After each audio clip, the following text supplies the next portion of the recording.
Influencer కాదు yeah ఓహో ఏ టీచర్కి చెప్పేసి వెళ్ళాలి కదా. What is this? Okay, so inviting on stage our hyper Aadi గారు.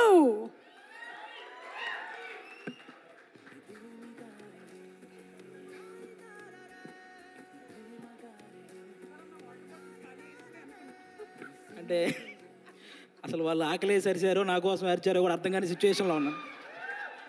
ఫస్ట్ టైం మైక్ మన దాకా రావడం అంటే ఆల్మోస్ట్ తిరుపతి వెంకటేశ్వర స్వామిని చూసినంత ఆనందంగా ఉంది నాకు. సీరియస్, నేను జబర్దస్త్ స్టేజ్ మీదకి రావడానికి కూడా చాలా తక్కువ టైం పట్టింది.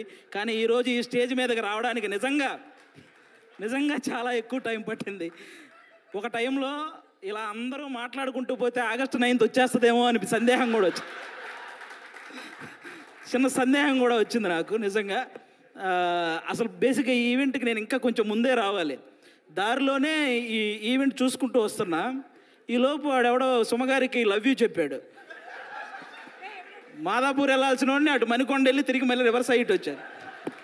ఎందుకంటే రాజీవ్ కనకాల గారే ధైర్యం చేయరు సుమగారికి చెప్పడానికి. అలాంటిది అతను ధైర్యం చేశాడు. అది సీరియస్గా సాహసం అనే చెప్పాలి అది. ఓకే, ఈ సినిమా నువ్వా చాలు మళ్ళీ చెప్తావేంటి? ఓకే, ఈ సినిమాలో నేను చేయలేదు. ఈరోజు ఈ ఫంక్షన్కి రావడానికి ఒకే ఒక్క రీజన్, మా నాగబాబు గారు అమ్మాయి ప్రొడ్యూస్ చేసింది కాబట్టి ఈరోజు ఇక్కడికి రావడం జరిగింది అంతే. అంటే ఆయన తన తమ్ముడు కళ్యాణ్ గారి గురించి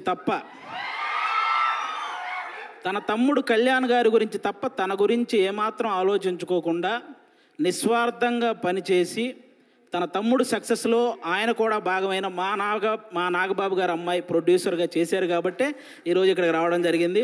అంటే మెగా ఫ్యామిలీ అనగానే వాళ్ళని చూస్తే చాలు అనే ఫీల్ ఉన్న మాలాంటి చిన్న చిన్న ఆర్టిస్టులకి నాగబాబు గారు మా అమ్మలందరినీ దగ్గర కూర్చోబెట్టుకొని ఆయన చేతులతో అన్నం కలిపి తినిపించిన రోజులు ఉన్నాయి. అలాంటి మా నాగబాబు గారు అమ్మాయి ప్రొడ్యూసర్గా చేసింది కాబట్టి ఈరోజు ఇక్కడికి రావడం జరిగింది. వాళ్ళ అన్నదమ్ముల గురించి ఎవరైనా తప్పుగా మాట్లాడితే ఆయన అడ్డుగా నిలబడి నన్నేమైనా అనండి కానీ నా అన్నదమ్ముల జోలికి మాత్రం రావద్దని ఒక గోడలాగా నిలబడి ఎప్పుడు వాళ్ళని కాపాడుకుంటూ వస్తున్న మా నాగబాబు గారు అమ్మాయి ప్రొడ్యూసర్గా చేసింది కాబట్టే ఈరోజు ఇక్కడికి రావడం జరిగింది. అంటే ఎప్పుడు అన్నయ్య మంచితనం, తమ్ముడు మంచితనం ఇవే మాట్లాడుకుంటూ ఉంటాం. కానీ వాళ్ళని మాకు ఇంత దగ్గరగా చేసిన మా నాగబాబు గారి మంచితనం కూడా మీ అందరికీ తెలియాలి. అందుకే ఈరోజు ఇది చెప్తున్నాను అనమాట. ఇంకా మీ అందరికీ తెలుసు, నిహారిక గారు ఇప్పుడు కాదు ఒక 10 years బ్యాక్ మీకు ఒక స్కిట్ చేశారు, డి వర్సెస్ జబర్దస్త్ అని. అందులో నాగబాబు గారి క్యారెక్టర్ చేశారు నిహారిక గారు. ఆ స్కిట్ నేనే రాశాను. ఫస్ట్ టైం ఒక టైమింగ్ అంటే ఎలా ఉండాలి, ఒక పంచ్ టైమింగ్ వేసేటప్పుడు ఆ మాడ్యులేషన్ ఎలా ఉండాలి, ఇవన్నీ కూడా నాకు ఒక రకంగా అలవాటైంది కూడా నిహారిక గారి టైమింగ్ చూసే. నాకు ఆ రోజు నేను స్కిట్ రాసినప్పుడు ఆ విధంగా నిహారిక గారు అప్పటి నుంచి నాకు పరిచయం అనమాట. అంటే నిహారిక గారు వాళ్ళ పెదనాన్నగారి లాగే కొత్త టాలెంట్ని ఎంకరేజ్ చేసే గుణం ఉంది. వాళ్ళ బాబాయ్ గారి లాగే అనుకున్నది సాధించే గుణం ఉంది. అలాగే వాళ్ళ నాన్నగారి లాగే ఎంత కష్టం వచ్చినా సరే నవ్వుతూ ముందుకెళ్ళే గుణం ఉంది. ఈ మూడు కలిపి ఉంది కాబట్టి ఈరోజు ఇలాంటి సినిమా తీయగలిగింది. అంటే ఇంకో విషయం, వాళ్ళ బాబాయ్ గారి లాగే ట్రెండ్ ఫాలో అయ్యే టైప్ కాదు, ట్రెండ్ సెట్ చేసే టైప్. అందుకే 11 మంది హీరోలను పెట్టి ఒక సినిమా అంటే ఖచ్చితంగా ట్రెండ్ సెట్ చేసినట్టే. అవునా? 11 మంది హీరోలు అంటే ఇప్పుడు రీసెంట్గా మన 11 మంది క్రికెటర్లు మన దేశానికి వరల్డ్ కప్ తెచ్చినట్టు ఈ 11 మంది హీరోలు మా నిహారిక గారికి మంచి విజయాన్ని అందించాలని మనస్ఫూర్తిగా కోరుకుంటున్నాను.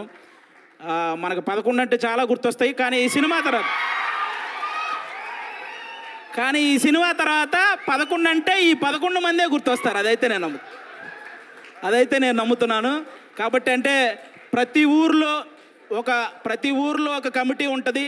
ఆ కమిటీలో కుర్రాళ్ళు ఉంటారు. బేసిక్గా సమస్యను క్రియేట్ చేసేది వాళ్ళే, సమస్యను సాల్వ్ చేసేది వాళ్ళే. అలాంటి కుర్రాళ్ళు అనమాట.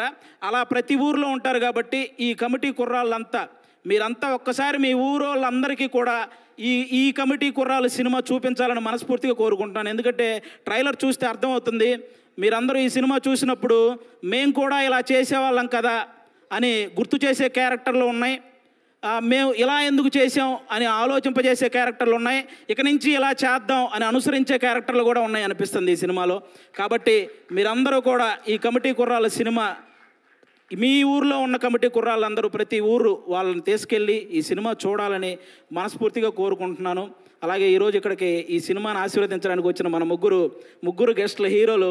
అంటే వాళ్ళు కథ నేను సెలెక్ట్ చేసుకోవటం కాదు, కథ నన్ను సెలెక్ట్ చేసుకోవాలి అని ఫీల్ అయ్యే ముగ్గురు గెస్టులు ఇక్కడ ఉన్నారు మనకి. వాళ్ళ ముగ్గురు వైవిధ్యమైన సినిమాలు చేస్తూ వస్తున్నారు. ఇక్కడ అడవిశేష్ గారు అయితే మామూలుగా ఎవరైనా సీట్లో కూర్చొని చూసే సినిమాలు చేస్తారు, ఈయన సీట్ ఎడ్జ్లో కూర్చొని చూసే సినిమాలు చేస్తుంటాడు. అంటే మొత్తం అన్ని ట్విస్టులు ఉంటాయి ఆయన ఏ సినిమా చేసినా.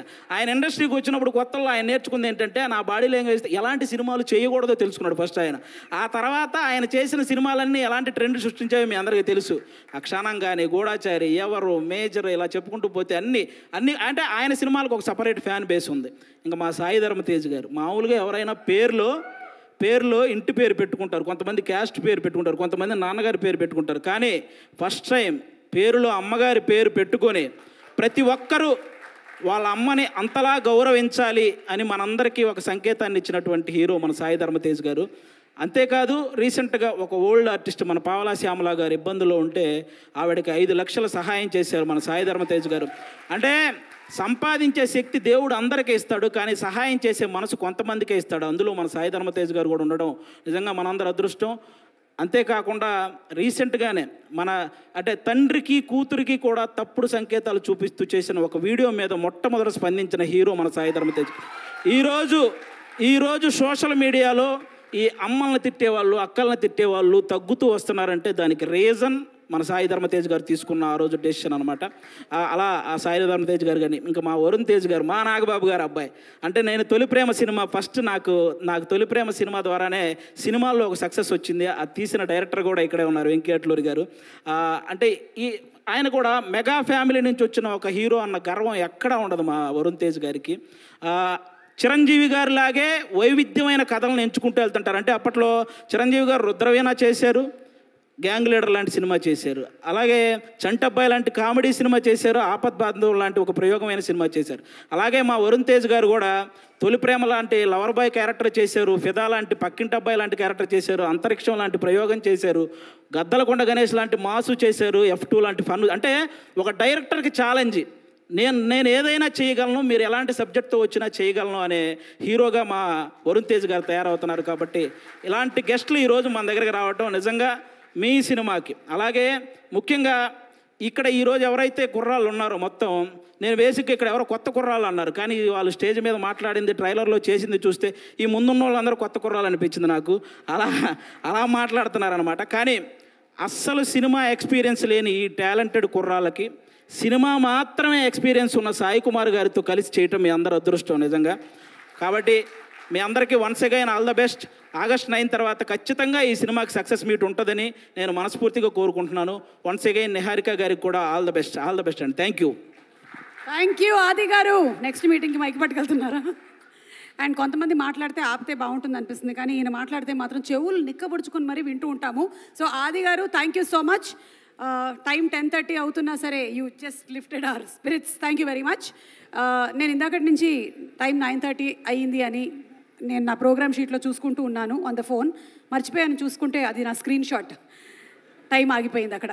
వెంకీ అట్లూరి గారిని వేదిక మీదకి రావాల్సిందిగా రిక్వెస్ట్ చేస్తున్నాము.